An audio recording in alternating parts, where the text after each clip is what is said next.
Okay, well, good morning, everyone. It is 10 o'clock, and so we're going to go ahead and get started. We've got a jam-packed full hour today, and we want to be able to take advantage of every minute that we have. So welcome, staff, and our distinguished guests who will be introduced shortly.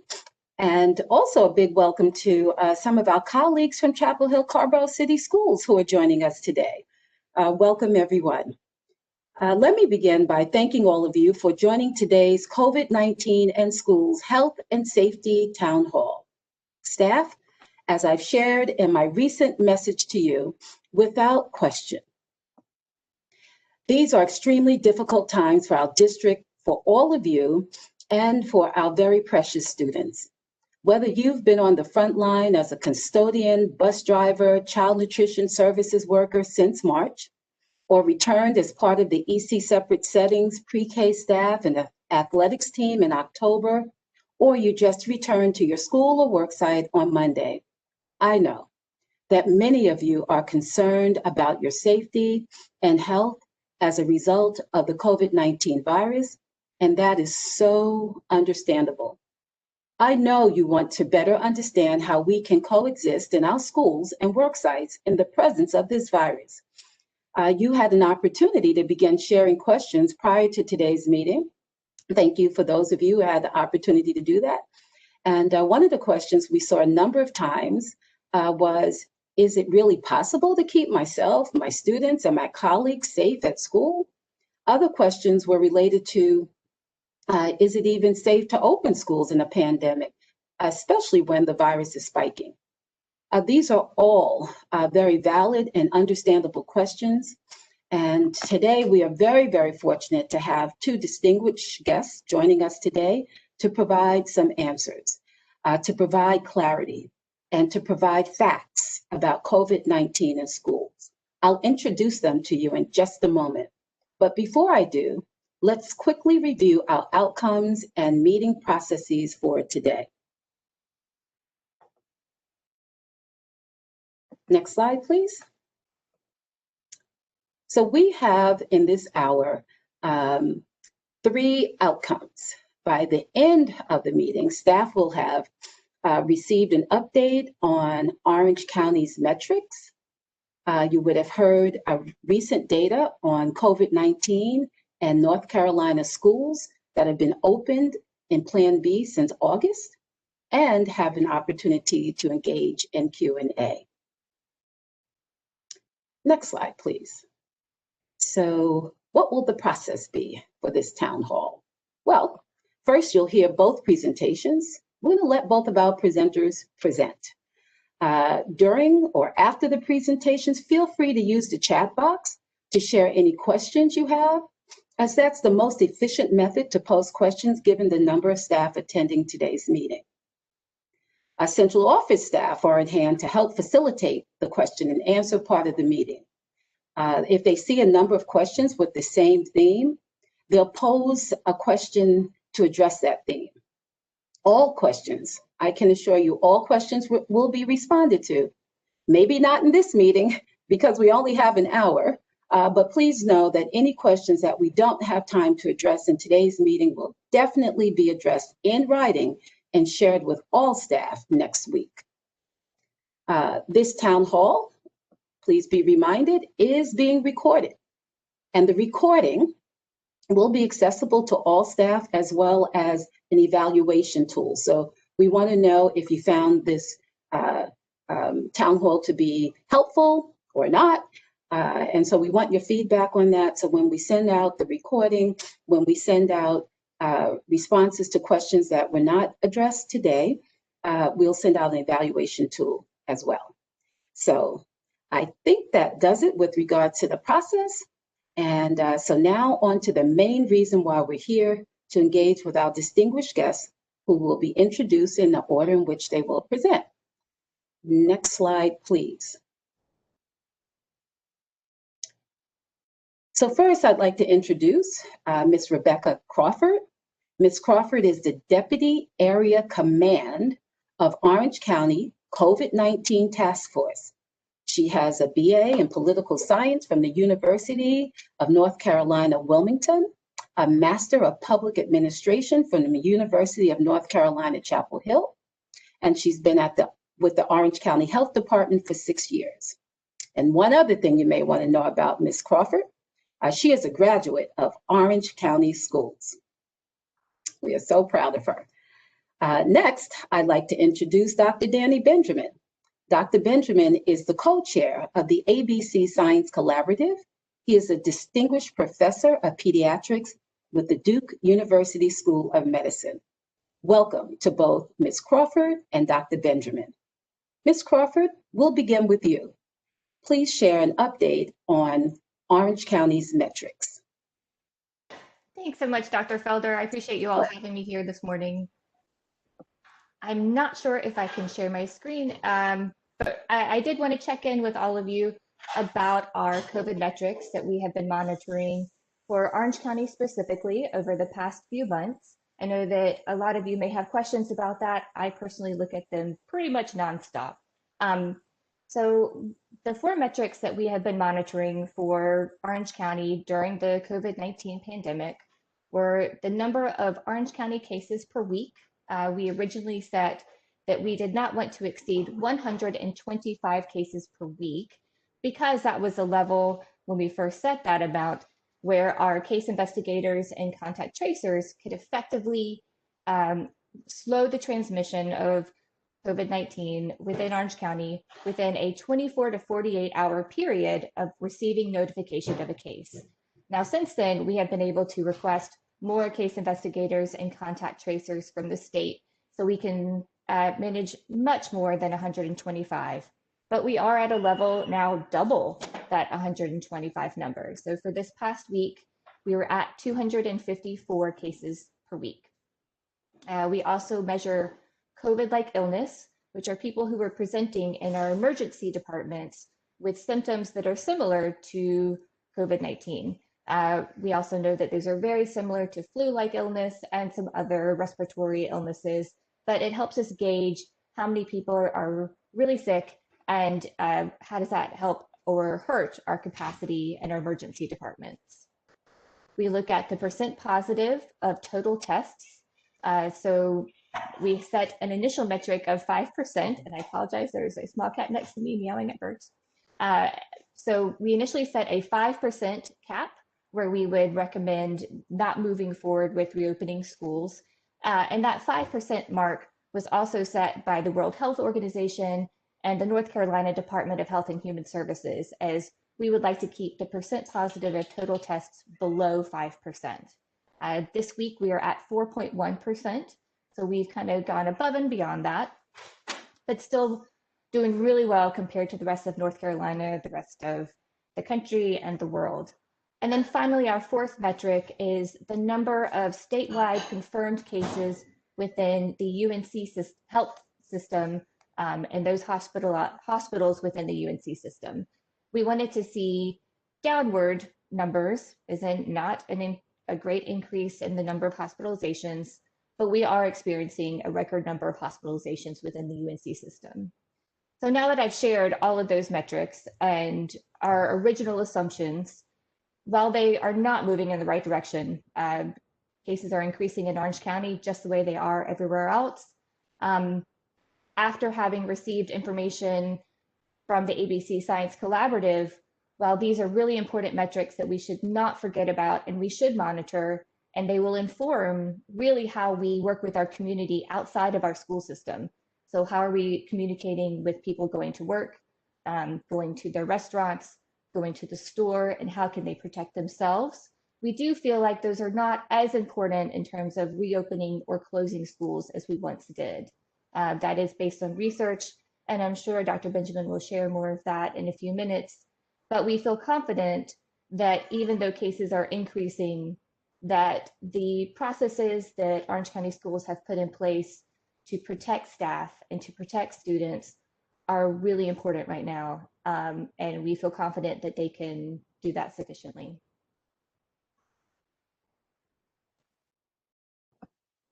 Thank you so much, Rebecca. All right, so now we are going to punt to Dr. Benjamin. Dr. Benjamin? Hey, great. Thanks so much. Sure. Go ahead. Next slide, please. I just start out with what I usually start out with, which is I know that you all face a lot of difficult decisions and a lot of challenging decisions. And I understand that these decisions need to be made in collaboration with your local public health department. And thanks, Rebecca, for all that you guys are doing. You guys are doing a fantastic job in Orange County. I know that both as a researcher and as a resident, so I appreciate you guys. You also have staffing concerns and a number of other questions that are unrelated to some of the science. My role is to simply provide some of the science and to give you guys some perspective on that, and then you all can use it however way that's helpful to you. And again, that's to be in partnership with not only your local health department, but DHHS. Go ahead, next slide, please.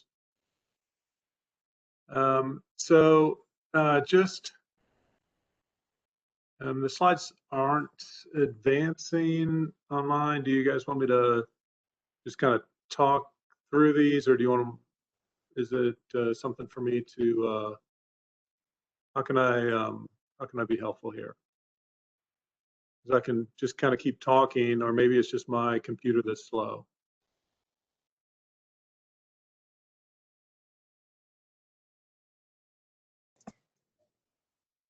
Amanda, how would you like to proceed? No, we're seeing your host. Oh, great. Okay. That way. Okay, great. That's perfect. So, versus just great. Thanks, you guys. So I've gotten to the next slide. Basically, what we really need is for, oh, if you're not me, you should really be on mute. So what we really need is, we've got this public health challenge in front of us, and schools really do need up-to-date information. One of the nice things about being a part of the collaborative is that you all get information much earlier than your peers. Go ahead, next slide, please. As we all know, and as Rebecca has aptly pointed out, COVID-19 cases are climbing not only in many US states, but also North Carolina. There we go. You can see North Carolina is the purple line there. Like most of the rest of the states in the US, we can stop on that one of the counties. I'll catch up to that in a minute. North Carolina has a considerable number of cases. Now, North Carolina moved to a system of red, orange, and yellow, and I expect that the counties that are now in yellow, by the end of the month, they'll be orange. The counties that are in orange, by the end of the month, most of them will be red. And by the end of the month, the counties that are red will be, I guess, darker red. But the data that I'm going to present to you is predominantly from counties that are currently considered red counties by the state of North Carolina. So it'll include Iredell County, which has a percent test positive of 12% when these data were collected. It includes, hold on, I'm going to move to where there's less background noise, so I'll be a little bit distracting here, and then I'll be walking to a place where perhaps the background noise will be less. It includes Alexander County, where the percent test positives were 20 to 24% while these data were collected, and the number of cases per week are between 5. Orange County sounds high at 250, but Alexander runs around 500 to 1,000 cases per 100,000 per week. So these data that you're going to see are from counties with higher percent positives and higher cases per 100,000 now. And you're going to see the experience of what it's like in North Carolina to have schools open. Go ahead, next slide, please. Now, just as a reminder to get us all on the same page, if you open up a school or you open up a business or you open up a child care facility and you don't put public health interventions in place, you are going to make the pandemic worse. So if you go into the Utah child care system and you don't require your adult caretakers or your preschool children to wear masks, it turns out you're going to end up infecting your adults, you're going to infect your children, and you're going to end up closing your facilities. If you do that in the state of Florida, for example, where you open up your schools and you don't require masking, you're going to infect your adults, you're going to infect your children. And in Florida, they keep the schools open and continue to do so. All right, those are two situations that in the state of North Carolina, we very much want to avoid. We just can't have a situation where we are encouraging schools to open and put them in a place for failure. On the other hand, we started to get data this summer from overnight camps in Maine, from childcare in Rhode Island, that if we put in public health interventions, we could prevent COVID-19 spread in those businesses or in those childcare settings or in those camps. And we could see that we could have success being open. This was further outlined in a CDC report around the use of masking by 2 hairdressers who had COVID-19. As you can see from my current hairstyle, I don't frequent the hairdresser frequently. I have a pair of Walmart clippers that take care of myself with. But with this CDC report, these 2 hairdressers took care of 137 clients, spending more than 15 minutes each within several inches of each other's faces. And there were 0 transmission hairdresser to client over the period of time that the business was open with these 2 infected hairdressers. So we got the concept of, gee, we can open successfully if we put public health measures in place. Maybe that's possible. Go ahead, next slide, please. So the next set of data actually came from schools. If you guys could get to the next slide, please. There'll be a map of, I think, France and Australia and China. The next set of data really did come from schools. It came from schools that, go ahead, next slide, that were open in several parts of the world where there was low transmission. And this is, if you look at the slide, at this article on the right-hand side, and in a series of articles from China, from France, and from Australia, it was clear that if you were in a low incidence setting, that you could open successfully. And these data were what we had this summer when folks like the health departments in the state of North Carolina and the CDC started to make recommendations around, gee, our target, the best available science to us as a health department, the best available science to us as the CDC is really keep an eye on community metrics, because if you've got community metrics like France, like China, like Australia, you can succeed.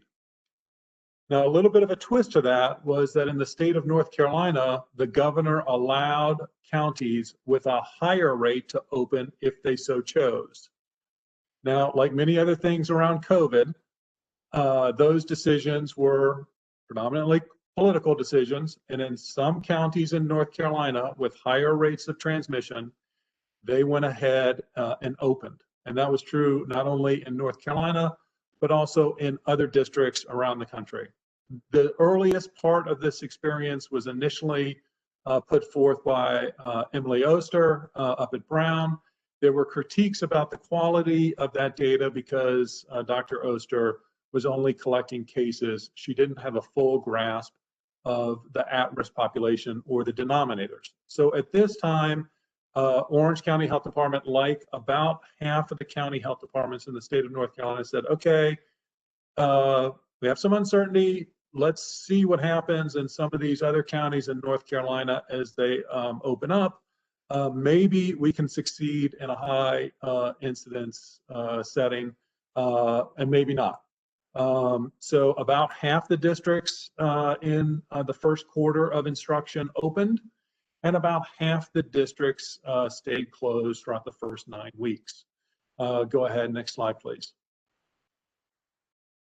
So at this time, our group came up with the concept of what you're really facing in schools is like any other public health question that you face in schools. In schools, regardless of the amount of gun violence in the community, your charge is to provide a safe environment from a school shooter. In schools, in schools, no matter how many fires or earthquakes or any other public health problem there is in the community, you're charged with preventing those incidents from happening within the school. In schools, it doesn't matter whether or not people are going to Disney World with the measles vaccine on board. Your charge is to make sure people are vaccinated before they come into the school system. Let's apply the same principles we've been applying for the last 100 years to schools to COVID-19. And that is, the key metric is not how much infection there is in the community, but rather how much transmission there is in schools. Do children infect other children? Do children infect adults? Do adults infect children? Or do adults infect other adults in the school setting? Because this winter, there's going to be COVID-19 if schools are open, and there will be COVID-19 if schools are closed. So we took the experience of the first 11 school districts in North Carolina to open. They opened up their doors the first day that they were allowed in mid-August. They kept their doors open up until mid-October in hybrid learning environment. And then many of them transitioned over to Plan A for the elementary school environment. So we took the data from those 11 school districts. Now that represents about 97,000 children and adults who were inside the school environment day to day. So for a county like Orange County, which has, I think, approximately 6,000 students, Dr. Felder, you're probably going to offer a all remote environment for students and families to choose from, even if you're in the hybrid model. Am I correct in that? That's what most counties do. And then you will have some subset of your students that attend the all remote environment. And these data only are counting children and adults who are actually in school. So it's 97,000 people coming to school in the hybrid model. In that, there were 775 community-acquired SARS-CoV-2 or COVID-19 infection. Anytime I say SARS-CoV-2, it means COVID-19.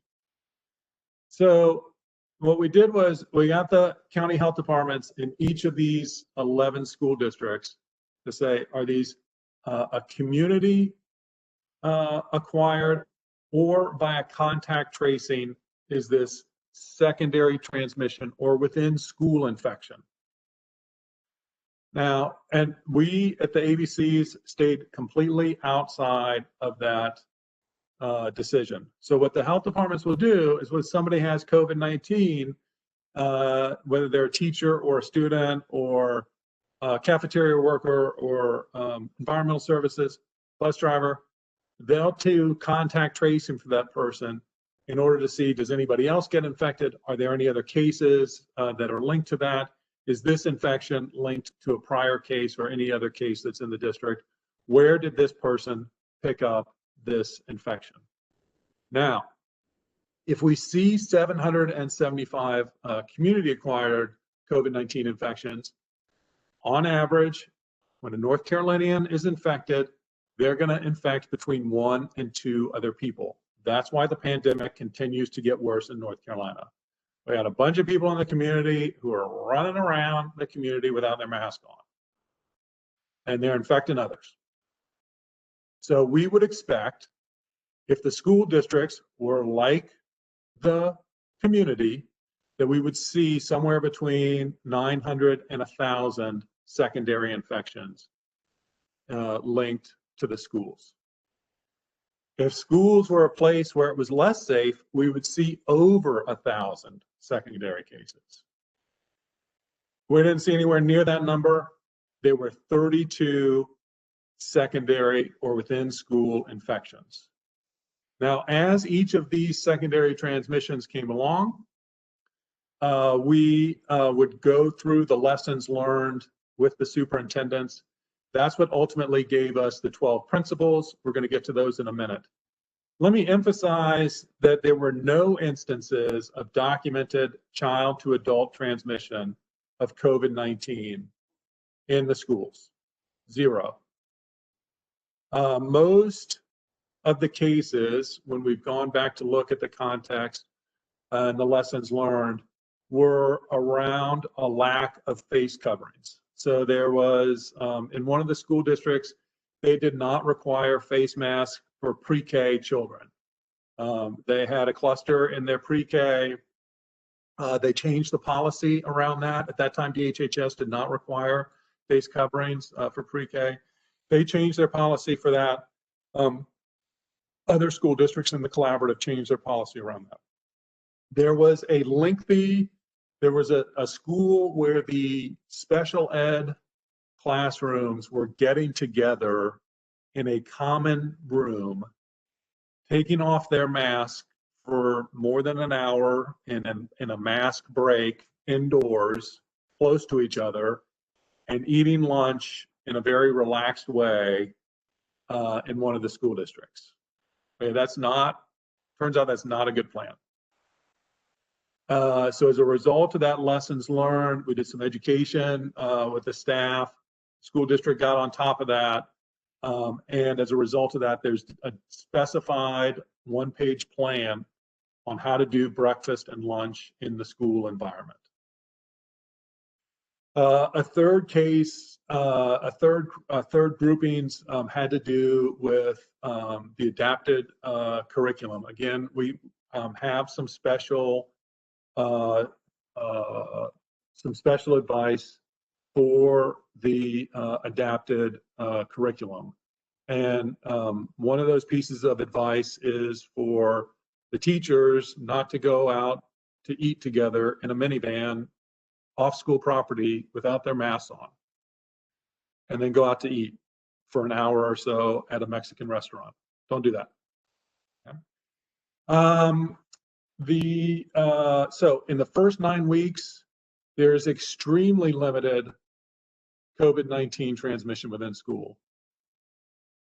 Most of the cases, over 2/3, we can track back to folks taking off their masks for prolonged periods of time. The vast majority of the cases are going to be around the compliance of, or lack of compliance or adherence to keeping the face covering on at all times. Although these were incidents where at the time it was consistent with DHHS policy, we learned lessons and we improve on them in a quality improvement system. And so it's a result of these data. Go ahead, next slide, please. We presented these data to both the CDC, to the DHHS, and we've started presenting it to health departments throughout the state, among them the Orange County Health Department. So again, we go ahead, next slide, please. As a result of these 9 weeks of instruction, we did these regular lessons learned and came up with the 12 principles that support the DHHS toolbook and the 3 W's. Now, the interesting thing was, you can go back a slide, high rates in the community did not predict the number of secondary transmission. High rates in the community did not predict success or failure. If you're going to be in a low incidence setting and you don't require masking, you're going to make COVID worse in your community. And if you're in a high incidence setting and you don't require masking, you're going to make COVID worse in your community. We anticipated that schools would do a better job of keeping their staff and their children safe. Schools, people tend to do that for a living, in contrast to, say, restaurant owners whose primary deliverable is a food product. Primary deliverables in the school setting include instruction and safety. We anticipated that the schools were going to do better. Quite frankly, we were struck by just how well the school districts have done, and we've started to get data in from the second 9 weeks of instruction in our mid-quarter check from the districts that are open. And it turns out that as rates are going up, the school districts within school transmission is going down. And the reason for that is the districts that are open are learning from the lessons of the first 9 weeks. So we've actually had lower secondary transmission within schools in the second 9 weeks of instruction than the first 9 weeks of instruction, because people have learned how to handle pre-K. They've learned some lessons around the adapted curriculum. They've learned lessons around breakfast and lunch. Go ahead, next slide, please. So this little slide is kind of the Swiss cheese model. Really the number one key is having the mask in place. When you have the mask in place, I'm going to be seeing patients here in just a few minutes. I'm going to, in the spring, I would have put on, we had a mask shortage. I would have put on a cloth mask like this. Now that we have more medical masks in place, I will not be using an N95 mask. I will be using a mask like this. Okay. That's how I'm going to be seeing patients this afternoon. They're going to be patients who I don't know whether or not they have COVID. They haven't yet been tested. They're in the Duke University Hospital. I'm seeing them as an infectious disease consultant, and I'm getting close enough to them to put in an 8x8 room, put hands on them, and listen to them with a stethoscope. Now, for most of those children, they and their family members are going to be capable of putting masks on, but we have plenty of children that we see who are not able to wear masks.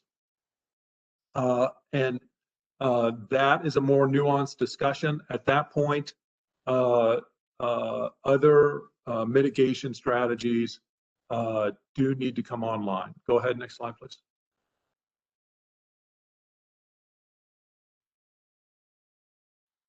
This one is just more data. We can go ahead and that data is fine, but the key concept is, when these meta-analyses come out and they say children spread less likely than adults, that's fine, but we should act and have our public health policies related to the fact that everyone can spread COVID. And that's just how we should act. I act that way in my life. I encourage you to act that way in your life. Okay, go ahead, next slide. So the 12 principles for schools. Again, before I get into those, I want to do two things. First of all, Dr. Felder, I want to take a little break and see if you want me to keep going through the 12 principles or if you want me to take questions. And the other thing is, these data that we have reviewed in greater detail with your health department, other health departments around the state, the CDC and DHHS, is why there has been and there is going to continue to be a move toward less emphasis on the community metrics and more emphasis on preventing the spread of COVID-19 within school environment. Dr. Felder, did you want to take me to take questions now, or do you want me to review the 12 principles and lessons learned? Thank you, Dr. Danny. If you would continue, and then we'll have questions at the end. Okay, so Thank you. sure. One of the reasons why North Carolina has been really successful, I think, in preventing spread of infection within schools is that local leaders, specifically school boards, superintendents, and principals, are really being held accountable to the number of infections. You'll note that clusters are posted on the DHHS website twice a week. No principal, no superintendent wants to see their school district or school on the DHHS website. I think that's helped a lot. We've encouraged schools and school district to report to report infections in by school, by week. Gaston was really, I think, to my knowledge, the first school district to really do this. We think this is outstanding. It really gives transparency to families, to staff, about what's going on within the school as it relates to COVID-19. And none of us want to be seen as leading an entity where there's secondary spread. Now, item number 2, which I think the school district and the health department are working out on, I think Rebecca touched on this when she said that they had more resources for contact tracing. What we like to see is essentially a roadmap of who's going to do what when, given their resources. How are people going to get contacted when a case occurs, so that a staff member or family member can go, oh, when Rebecca tells me, when I say to Rebecca, hey, what are you doing with your contact tracing? And Rebecca gives me a 5-second summary, I say, oh yeah, okay, I get it. But that's because my clinical training is in infectious disease, and my and I'm a practicing physician, and my PhD happens to be in epidemiology and public health. So Rebecca and I can, and Rebecca runs the health department, so we can communicate with each other in about 5 or 10 seconds. But what I would like is for, my mother, who, although she was valedictorian of her high school class, that was the end of her formal education. I would like for somebody like my mother to be able to look at what Rebecca has to say about contact tracing and look at it and immediately say, oh, I understand. Okay. A dashboard. So this is for pandemic management. We're working through this with Orange County and with the other districts, and this is in fine. This is in fine shape. It relates to transparency. Go ahead, next slide, please. The fourth thing is, whenever there's a cluster or secondary transmission, the school leadership really wants to work with staff to put into context and to understand the event and to implement lessons learned. And this is why we saw reduced secondary transmission in the second quarter on a per capita basis than the first quarter. This is also, we're convinced, why there are so much fewer clusters in the public school setting than the private school setting. Okay. Number 5, having a trusted third party for analysis of data.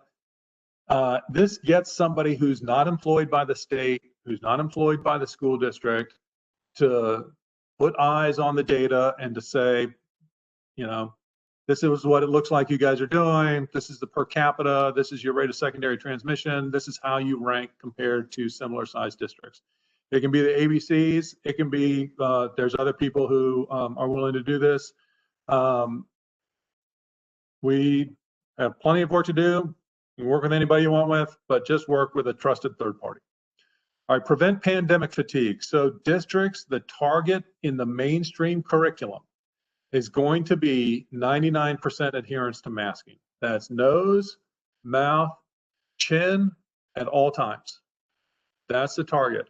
Now we're going to miss that target from time to time, just like we miss it in nobody's perfect, but we want to try and hit that target. Okay. And there are things that the districts can do as it relates to reviewing daily walkthroughs or surveys or working with their staff or documenting mask compliance, and we're willing to work with school districts on lessons learned from the infection control and prevention throughout other areas of healthcare and public health. There are ways to do this. You just need to employ them. Go ahead, next slide, please. And Orange, I can tell you right now from Dr. Felder, talking with Dr. Felder several times over the last couple of weeks, has been working on those because she's been telling me what she's been doing. So the detailed plans for the adapted curriculum, I know you guys have that. Communication plans for whenever a secondary transmission or cluster happens. How are you guys going to communicate and with whom? Go ahead, next slide, please. I know that that's being worked through at the district level. Detailed plans for the adapted curriculum and the mainstream, and detailed plans for extracurriculars. And then when and how to open, walk, and then run, and then sprint. And so start with the hybrid model and then show some success there before opening to all of Plan A. And go ahead, next slide. Yeah, I think, go ahead, next slide. This, yeah, and then this are the schools. So the last slide prior to that had talked about some of the consequences of closing schools. I mean, I think everyone on this particular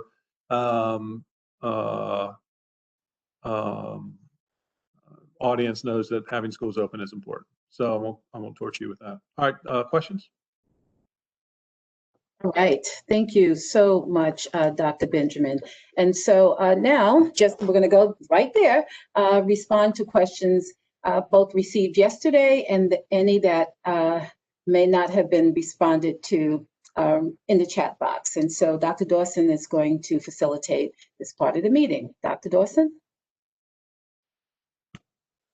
Yes, good morning. Thank you so much. And thank you, Ms. Crawford and Dr. Benjamin, for this very informative, almost like a debriefing. So thank you for this. And staff, we do want to thank you for all of those of you who were able to submit questions via the Google form. And we're going to do our best to answer as many questions as possible. And just like Dr. Felder shared with us, those that we do not get to, we will be sure to answer and forward to you in FAQ next week. And so here are some questions that came up, like in themes, and this I think is both for Ms. Crawford and Dr. Benjamin. What's been coming in is, as we know, a number of our staff live outside of Orange County, and even though you know what Ms. Crawford shared with us, that our percentages are set at 5 when we're below 5. How are we to take into consideration the counties outside of us where their rates might be much higher? And how should we be taking those into consideration as we make decisions for Orange County schools? I think that's a great question, and something we've talked about from the beginning of our time when we started looking at the metrics, which was the virus does not obey county lines. It doesn't obey state lines. The people are moving back and forth across our community all the time. But we do know that the 3 W's work. So even if you were living in another county outside of Orange County, or working or going to the store, if you are wearing your mask and you are staying 6 feet or more apart from other people and you are washing your hands wherever you are, then you're going to be much safer. I think that really is going to apply across the board here, that you are going to be in a school facility where everyone is required to wear a mask. There are going to be some children who are unable to, and there are plans in place that the school has put in order to keep those students safe and keep staff safe. But if you are being safe yourself by following those different protocols, then it shouldn't depend as much on community transmission. Now that means when you go outside of the school, it is not going to be as safe. And so eating restaurants indoors is not a great idea. You'll need to be careful that you are only with your household members if you're in a place where you're taking off your mask, and screening yourself before you come into the buildings. And that's that same expectations for parents too. But when you're within those walls of the school building, if you are following those protocols, then you should be much safer. Thank you. And connected to that, Ms. Crawford, so right now, Orange County Schools, we're in Plan C and we're starting our transition to Plan B. So looking at our metrics, as we know, we've been looking at 4 metrics prior to, and then we've learned that there's some additional factors we should take into consideration. But the questions that are coming in are, how will we know when we should maybe like stop this transition to Plan B? Or once we're in Plan B, we should transition back to Plan C. How will we know if we need to close a school or the district? And I think, Ms. Crawford, I know you probably could answer that, and Dr. Benjamin could probably help us to understand that as well. I'll just quickly say that we actually are using new information to say that the metrics are important to review, mostly for outside of the schools at this point, and how people have their behaviors outside of schools. And that when we start talking about when would we move back to a Plan C or closing a classroom or a school district, that's more going to be around transmission within the school. And there are plans and protocols that are in place for what that would look like. I know that our staff have been a part of tabletop exercises for the past 2 weeks with Orange County School staff, and they've been really helpful to talk through each of those scenarios. But at this point, it's more about what is happening within the schools as opposed to outside of the schools. Dr. Benjamin, do you have anything else you wanted to add to that? Yeah, I think that's correct. I mean, I think so 2 things, and all of that is correct, and 2 additional things. Number one, when you have activities, whether it's going to a restaurant to eat or going to a movie theater or going to a school, you want to compare the transmission that occurs inside those activities compared to the baseline rate. And you say that activity is either more safe or less safe than being in the general community.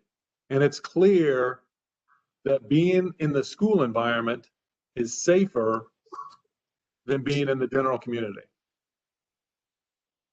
If you've only got 32 secondary transmissions within schools, that is a much safer environment for that 40 hours a week than being in the community, the general community environment. All of that's predicated on adhering to the toolkit, to the masking, the 3 W's, to the policies. If your school or if your school district is not adhering to those policies, then you can very quickly make the school environment less safe than the community. And the goal for any leader, any team of people is to make the setting in which you're sitting safer than other options. So that's number one. And then number 2 is, and I've seen this question a couple of times, gosh, when we look at these rates of community transmission, does community transmission predict safer schools or safer school opening? The answer is no. Are schools, are communities with high transmission and schools open, is that a linkage? No. Schools throughout California are closed, and they're at the point where they're having to go into complete society shutdown and lockdown because of very high community transmission rates, and that's when their schools were closed. New York, on the other hand, is around 3%, very, in North Carolina terms, relatively low transmission with schools open. Europe, very low transmission with schools open, and in fact, in several European countries, including most of Western Europe, when the virus started rising up again in Western Europe, the solution in Western Europe was to keep schools open and to close down other activities within the community, because that's where transmission's happening, and that's the higher risk activities. Great. Thank you, Dr. Benjamin and Ms. Crawford. And staff and members who are have joined us today, please note in chat in this WebEx event feature, we're unable to, while we're in session, make changes to the chat feature. So please know that when you're posing your questions, the panelists are receiving them. But yes, we just learned that it is not open to everyone. So we are aware of that, and we will make sure that we capture all the questions that do come in chat and make sure that we share those and responses with the community next week. Dr. Benjamin, could you help us to understand, because, you know, as we're getting ready, what we're seeing is that, and we're learning more now about our, you know, community members within schools that are testing positive. And so could you help us to better understand, like, how will we know, like, secondary transmission and clusters, and, you know, because as staff in schools, if they're finding out that more of their members within that school community are testing positive, of course their concern rises, because should we be closing that school because we have, you know, increase in number of people testing positive within the schools. Can you talk to us a little bit more about, like, clusters and secondary transmission, and in that scenario, why we might not be closing the school? Sure. So number one, my suggestion is to behave in a way similar to how I've behaved for the last 8 or 9 months. Assume that everyone is infected. Every human who comes into your building, every human you meet on the street. I have 4 sons, 2 of them are off in college. When they came back from college, I just assume that they're infected. They came into the house after being on college break. They had to wear masks until they were in a lower risk setting, even within the household. Behave as though everyone you meet is infected. That means you're going to want to be around people where they have their mask on and you have your mask on. That's number one.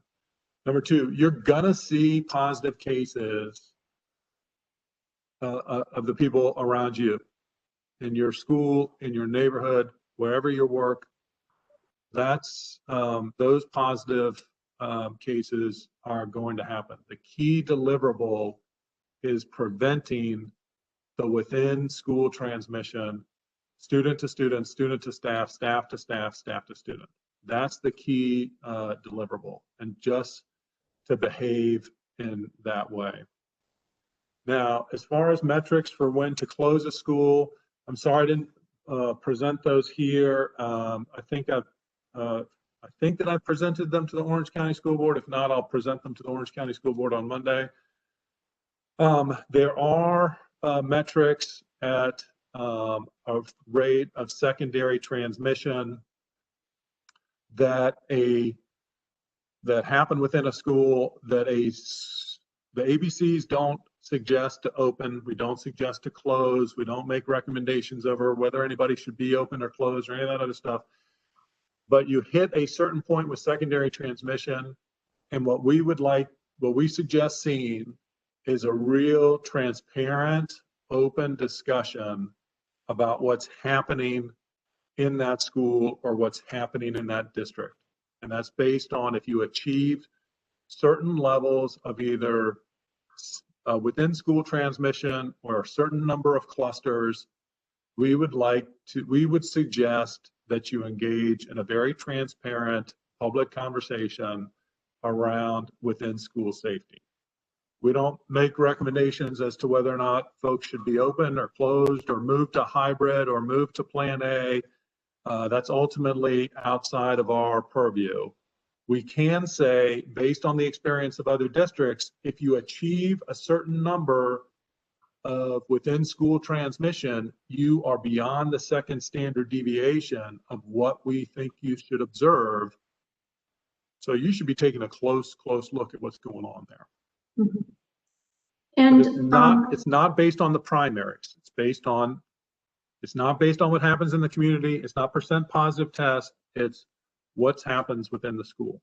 I'm sorry, Kathleen.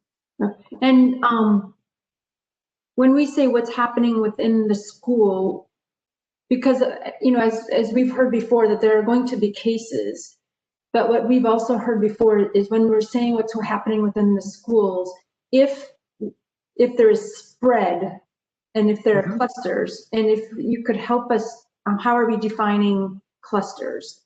So the state of North Carolina defines a cluster as 5 cases that are linked to each other. And that's what we're looking for in our schools, right? Well, I would take it one step. So I would take it one step further. You're going to want to work with the health department, and your goal is to really keep an eye on any cases that are linked to each other through within school spread. Okay. You're going to get, given the rate of community spread right now in Orange County, you're going to have 1 or 2 cases that are test positive that come into a school per week. So Orange High School, 1 or 2 cases per week. As a teacher or as a student, out of the, I don't know how many students are at Orange High School, I'm sorry for my ignorance, but assume there's 1,000 students there. You don't know which of the 1,000 people is infected. So you just want to assume everyone is infected and behave in that manner. Okay. You're going to see a case or 2 because schools are simply a reflection of the community. And we are at the point where we're seeing a couple of cases per 1,000 population in a county like Orange County every week. And so if you meet enough people, you're going to see somebody with COVID. Yeah. The key is preventing the within school transmission. And you shared, Dr. Benjamin, that one of the best ways to do that is by wearing our masks. And That's earlier, far and away. And earlier you showed us 2 masks that you wear. And so a question came in, are teachers then, is it necessary that they wear the blue medical masks in their classrooms, or is there another, or can we, because the state has provided staff with, cloth masks, and so are those good enough for us to be wearing in the classrooms, or do our teachers just teaching our general classes, do they need the blue medical masks? Yeah. So when those have been studied, the efficacy or how effective a thick cloth mask is compared to the medical mask, those have very similar efficacy. So when I'm in Duke Hospital, I wear the medical mask because Duke likes to know exactly what its employees are wearing. And we don't, as a hospital, we don't want to have people coming in with gaiters or different colored masks or the possibility to offend patients by the design of what's on our masks. Your physicians and nurses in Duke Hospital have a dress code around everywhere from footwear to pant wear to shirt wear to our ID tag. And the mask is no different in a corporate environment of 30,000 people trying to provide healthcare. Duke has said this is the Duke mask, just like the state of North Carolina has said for schools, here's the cloth mask. Okay. When these 2 types of masks, the thick cloth mask and the medical mask behind the loops, have been compared in studies, the efficacy of preventing the long distance spread of virus is extremely similar between these 2. Okay. So as long as you are asymptomatic for your child, this is one of the reasons why they encourage symptom screening, and you're not doing things in the school like intubating patients, okay? These two things, the data have shown, perform similarly. If you're at the point where you are doing bronchoalveolar lavage, or you're doing surgery, or you're doing intubation of patients or ventilator management, a number of things that you really should not be doing in a public school, at that point, there are differential risks around what kind of personal protective equipment one should be wearing. Excellent. And we do have Dr. Dawson, Oh, can I yes. piggyback on that for a minute? I will say that within the Orange County Health Department, we are still operating our medical clinics and our dental clinic. Our medical providers, unless they are performing a procedure that's going to have lots of spit, kind of like we talked about, they're all wearing surgical masks. They're in very close contact with patients who are not wearing masks all day long, and we have had 0 cases of transmission within the health department. At our dental clinic, they are performing regular dental procedures, and those that are wearing that respirator, the N95, to which they have been fit tested for, so that it definitely fits against their skin, but only those staff members. Again, the other staff members are wearing surgical masks and are around patients all day who have either tested positive or may also have the virus but have not been tested yet. And we've had 0 cases. We know our law enforcement officers are out in our community every day and are in very close contact with people that may or may not be wearing masks. But as long as they are wearing their mask, they're so much safer. And I know that's a really hard thing to think about, because we are going to be around kids who may not be very proficient at many things, especially wearing a mask. But as long as we're teaching them all of these other things that you are so fabulous at teaching them how to effectively wear their mask, and then reminding them throughout the day is going to be incredibly important, as long as you also are vigilant with wearing your mask and wearing it correctly. I'm a mom of an Orange County student, and our family has decided with her input that she will go back in person in January. And so having those discussions with her too of, okay, you're really good at wearing your mask. You need that personal responsibility when you go back to keep your teachers safe. So hopefully we can continue to push that message too. Great. Thank you. And I know I'm up with time, but there was one question that did come in that was directly to the ABC Science Collaborative, because they're asking, does the ABC Science Collaborative recommend the HEPA filter air purifiers in every classroom?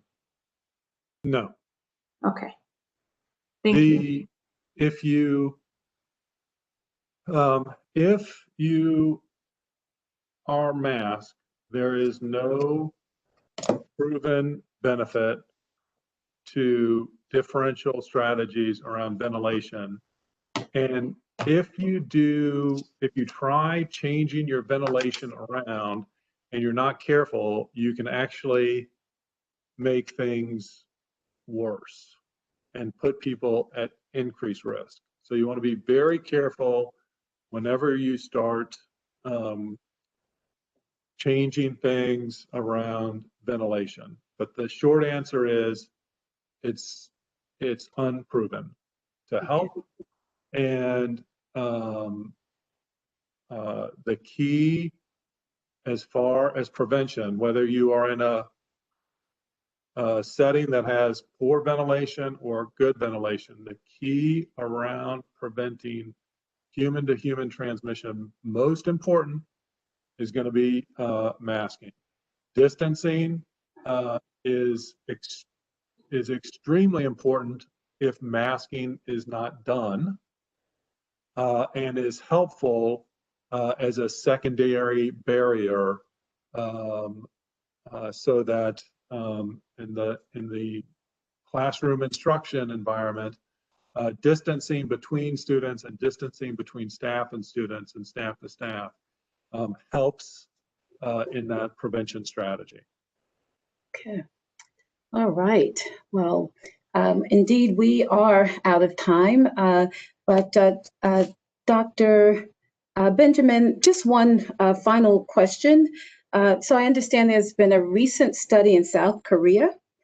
Can you share a little bit about that study before we wrap up for today? Thank you. Sure.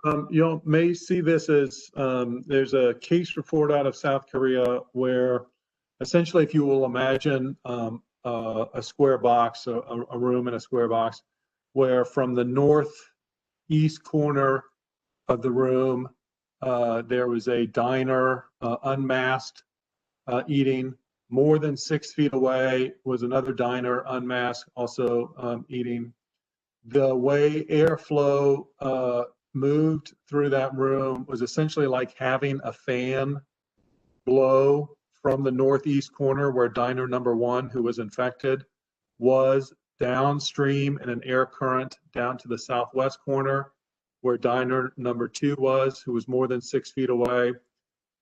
It appears through genetic testing that, and as we've stated before, if you it is possible to get COVID-19 more than 6 feet. And if you start doing stuff like putting fans into classrooms in a well-intentioned way to improve ventilation, you're going to want to be careful about putting people at greater risk, especially if they are unmasked. Okay, so when you start changing around things like ventilation, number one, it's an unproven benefit, especially if you're masked. And number two, it's possible to make things worse. So if you are in an unmasked situation, things where we're clearly safer are to go outside rather than to be inside, and to be distanced rather than to be close to one another. I will say that even in the adapted curriculum in the 11 school districts, the rate of masking has been about 50 to 80%. I've been inside a number of adapted classrooms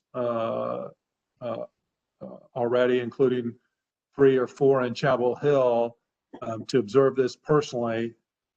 You're gonna see, you're not gonna get the 99% compliance. There's other strategies that the adaptive curriculum can use. It's a more nuanced discussion than the mainstream curriculum.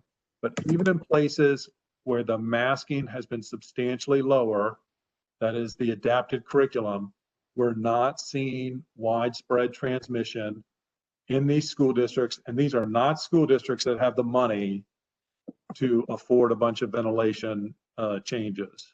So I saw a couple of questions about that. What did these school districts do around changing their ventilation? For the most part, nothing.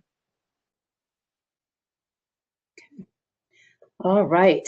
Wow. Well, thank you so much, Ms. Crawford and Dr. Benjamin, for joining us today. Staff, can we give them a round of applause?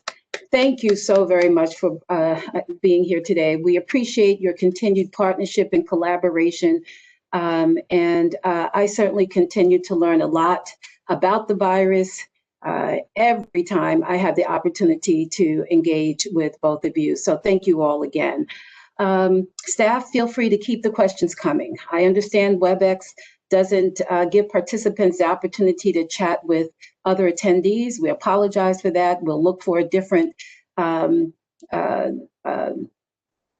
tool next time that will allow for that. But know that we are getting your questions, and we will publish each and every one of them with your name included, along with a response. So any questions that were not addressed that came up in this meeting or were posed since yesterday that were not addressed, we will definitely get written responses and share that with everyone, along with the link to this recorded town hall and an evaluation tool. But staff, I hope you found this time to be valuable and the information shared helpful. Again, more resources, and that's what you see on this slide. It comes right from the ABC Science Collaborative website.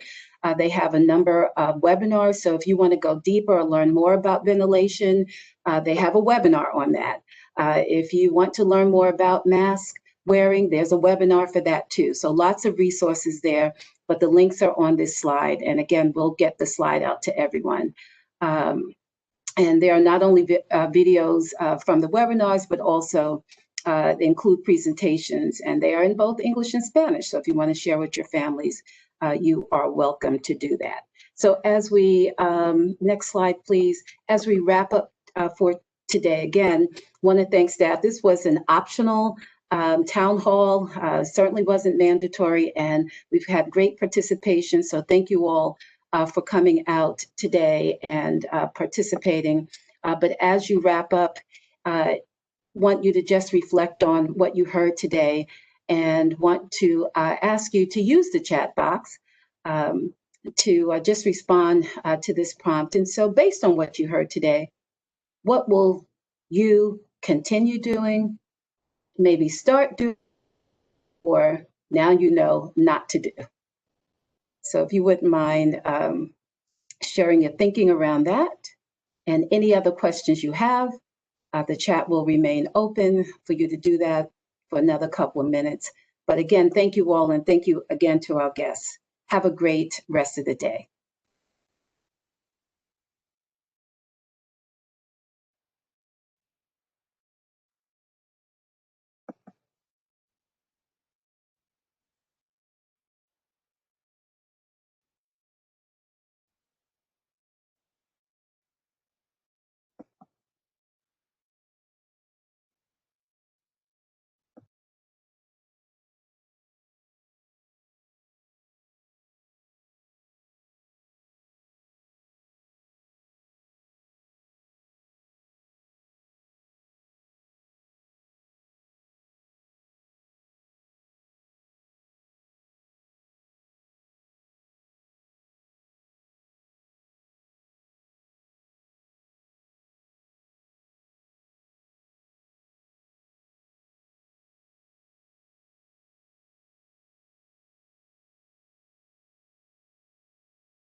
Thank,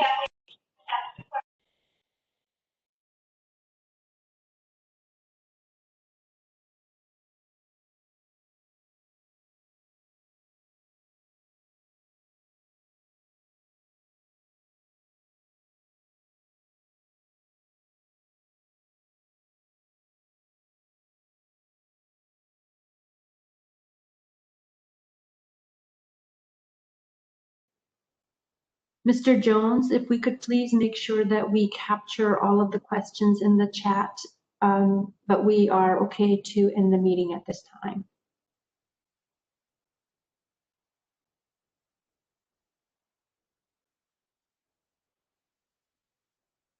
Mr. Jones, do you copy?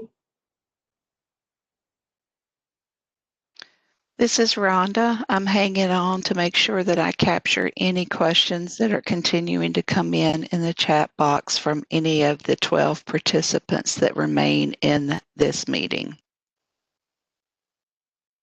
Okay, so we still have participants in the meeting? Yes, ma'am, we're down to 9, but there are still participants. 8, they're dropping off, but I just want to make sure that no other questions get added before I disconnect. Okay. And for any of participants who are still on, they are welcome to continue adding questions in the Google form that was provided.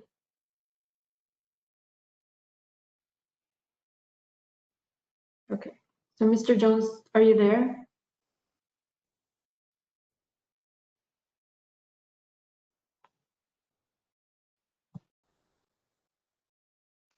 It looks like the panel listed is just myself, you, and Mr. Jones.